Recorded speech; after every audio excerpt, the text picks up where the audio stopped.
একবার শীতকালে খুব শীত পড়েছিল। হাড় কাঁপানো ঠান্ডায় মানুষ, পশু পাখি সকলেই কাবু হয়ে গেল। সেই সময় এক চাষি দেখতে পেল পথের উপরে কুঁকড়ে মুকড়ে পড়ে আছে একটা সাপ। প্রচণ্ড ঠান্ডায় প্রাণীটার শরীর জমে যাওয়ার মতো অবস্থা।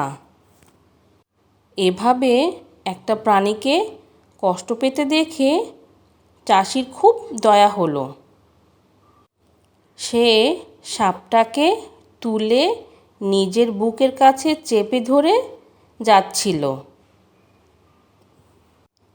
চাষির বুকের উত্তাপ পেয়ে কিছুক্ষণের মধ্যেই সাপটা বেশ চাঙ্গা হয়ে উঠল। সে নড়াচড়া করার শক্তি ফিরে পেল। সাপটা ছিল বিষাক্ত প্রাণী। ছোবল মেরে বিষ ঢালাই তার স্বভাব। তাই নড়াচড়ার শক্তি ফিরে পাবার সাথে সাথেই সে চাষির বুকে ছোবল বসালো।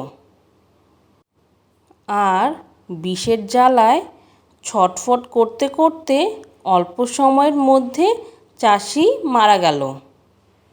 গল্পের নীতিকথা: দুর্জনকে প্রশ্রয় দিলে তাদের হাতেই সর্বনাশ হয়।